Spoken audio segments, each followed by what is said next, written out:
Weeks after Donald Trump's August 1st deadline passed without a deal, the silence finally broke. Prime Minister Mark Carney picked up the phone and spoke directly with the US president in what Ottawa called a substantive and productive conversation. For Washington, however, there was no official statement, a telling imbalance that underscored just how strained the relationship has become. The two men discussed trade challenges, energy priorities, and even Ukraine. Yet the real story was what lay beneath. The first contact since Trump's tariffs, 35% on Canadian goods outside USMCA and 50% on steel and aluminum, came crashing down on cross-border commerce. This was not diplomacy as usual. Trump has wielded tariffs as both sword and shield, pushing a disruptive style that stretches the limits of existing agreements. Earlier this month, Washington extended 50% duties to more than 400 steel-based products, from cranes to rail cars, despite their nominal coverage under USMCA. The message was blunt: no rule is too rigid, no threat too dramatic. Trump is keeping the possibility of walking away from North America's signature trade pact squarely on the table. But the costs of this strategy are mounting inside the United States itself. Walmart has already warned of higher prices bleeding into consumer shelves. The Yale Budget Lab calculates that the 2025 tariff package alone will add roughly 2.3% to consumer prices, equal to nearly $3,800 per household at 2024 values. The San Francisco Fed projects real U.S. incomes could slide by as much as 0.4% by 2028 if tariffs remain elevated. In Michigan, the Center for Automotive Research cautions that a 25% levy on auto parts may add $18 billion in costs this year alone. Taken together, these numbers sketch a paradox. A president demanding loyalty from allies is simultaneously squeezing his own citizens with inflationary pressures. And while Canada is taking the hit, it is also showing it still has cards to play. The very act of speaking after weeks of silence was not just diplomacy, it was a reset of the battlefield. The trade war may be asymmetric, but it is no longer one-sided. For Canada, the challenge is immense but not hopeless. Carney has deliberately avoided matching Trump blow for blow, instead opting for a strategy of patience and leverage. And Canada does have leverage.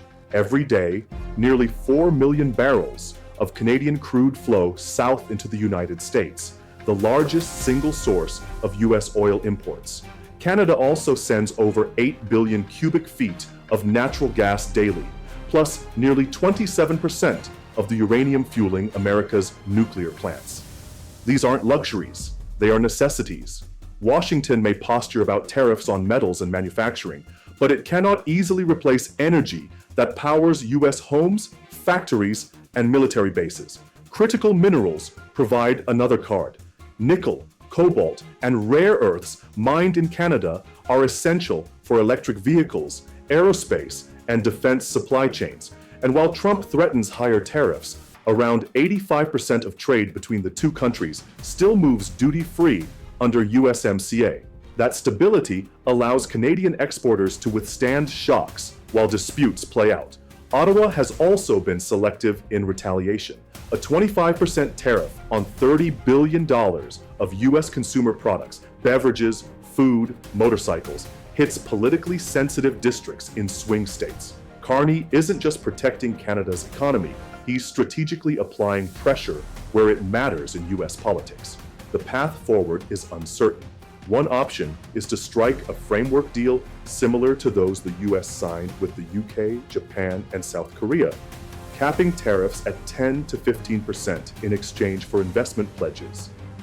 Another is to use energy and minerals as direct bargaining chips, offering security of supply in return for tariff relief. A third option is legal and structural, pursuing claims under USMCA and the WTO, while diversifying exports to Europe and Asia. Each carries risks, but all highlight that Canada is not cornered. The phone call between Carney and Trump didn't resolve the trade war, but it symbolized the opening of a new phase, one where endurance, strategy, and leverage, not just threats, will shape the future of North America's most consequential economic relationship. At the heart of this conflict lies energy, the single most important card Canada holds. Canada supplies between 50% and 70% of all U.S. oil imports, averaging 4 million barrels per day. Unlike oil from OPEC, Russia, or Iran, Canadian crude is uniquely suited for U.S. refineries, especially in the Midwest, which are built to handle heavy grades of oil. It's secure, reliable, and democratic. That's why, despite imposing sweeping tariffs on Canadian metals, Trump has so far kept oil largely exempt. To tax it heavily would be to tax American consumers directly, driving up fuel prices in politically sensitive swing states. Yet the exemption is fragile. Trump's America First strategy is built on unpredictability. He has already threatened to apply a blanket 35% tariff on all Canadian exports, oil included, if Ottawa refuses to sign a new bilateral deal. For now, Canadian oil faces just 10%, but the repeated threats are enough to spook investors. According to the ARC Energy Research Institute, investment in Canada's oil and gas sector for 2025 is already down 25% compared to the previous 3-year average. When companies can't predict border access or tariff rates, they hesitate to drill wells, expand pipelines, or plan long-term. The consequences are visible. Canada's Trans Mountain Pipeline is running near capacity. Proposals like Energy East were shelved years ago, and new projects remain stalled amid political and cost risks. Ottawa is scrambling to boost output through short-term upgrades, but those are stopgaps. The bottleneck makes North America's energy system more fragile.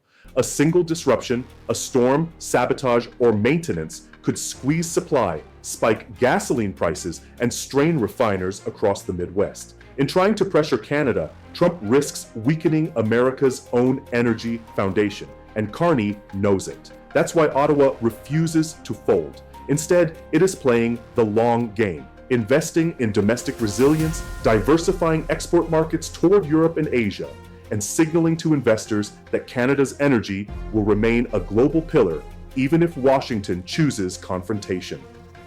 Steel has become the second battlefield. When Trump imposed 50% tariffs on Canadian steel in June, exports collapsed almost overnight. Factories cut jobs, and one of North America's most integrated industries found itself abruptly severed. Carney's response was not bluster, but structure, a sweeping plan to reorient Canada's steel market away from dependence on the US and towards self-reliance. For decades, nearly 2/3 of Canada's steel demand was filled by imports, while 90% of its exports flowed south. That equation is changing. Ottawa is introducing strict tariff rate quotas. For countries without a free trade agreement, imports will be capped at 50% of 2024 volumes, with anything above facing a 50% tariff. For FTA partners, the cap is 100%, with the same penalty beyond that.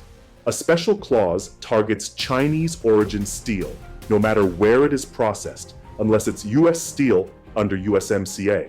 The message: Canada will insulate, not retaliate. Billions are being mobilized. A $1 billion injection through the Strategic Innovation Fund will modernize Canadian mills. $70 million in labor market agreements will support up to 10,000 displaced workers.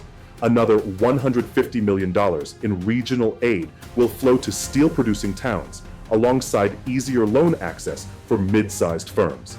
Most symbolic of all, federal procurement rules are changing. From now on, bridges, housing, and defense projects will prioritize Canadian steel.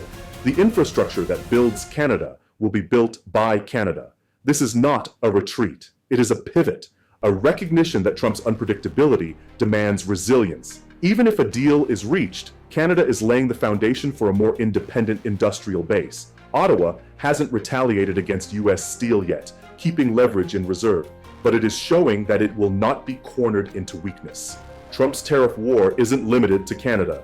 Letters from Washington have landed in capitals across the hemisphere. 30% tariffs for Mexico, 50% for Brazil.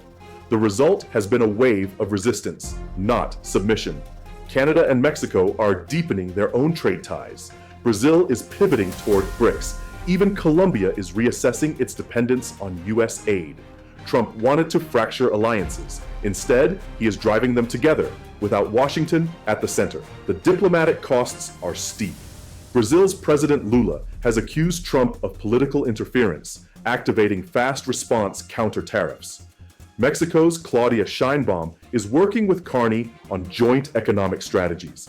Across Latin America, governments are quietly exploring alternatives: Chinese financing, BRICS development banks, EU partnerships. The effect is cumulative. The US is no longer seen as the indispensable partner, it is seen as volatile, and trust is eroding. Economically, Wall Street is unconvinced. Tariffs haven't sparked a manufacturing renaissance. Instead, they've rerouted supply chains and injected uncertainty. According to Morgan Stanley, Q2 earnings looked stronger than expected only because forecasts had been slashed in panic. Growth is sluggish, costs are rising, and the tariff dividend Trump promised has yet to appear. Meanwhile, China is seizing the moment. In April, Beijing slapped retaliatory tariffs of up to 84%, tightened rare earth exports, and expanded Belt and Road investments. Over $1 trillion is now committed to projects in Asia, Africa, and Latin America, regions where US influence is fading. Even allies in Europe and Asia are signing independent deals with Canada, bypassing Washington. Trump's tariff-first doctrine was meant to project strength. But the irony is stark. It has exposed weakness. Power comes not from threats, but from being needed. And in 2025, more nations are proving they can walk away. Canada is no longer pleading for exemptions.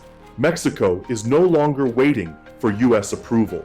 Even Europe is hedging its bets. What was sold as American strength is starting to look like isolation. The world is moving on, with or without the United States.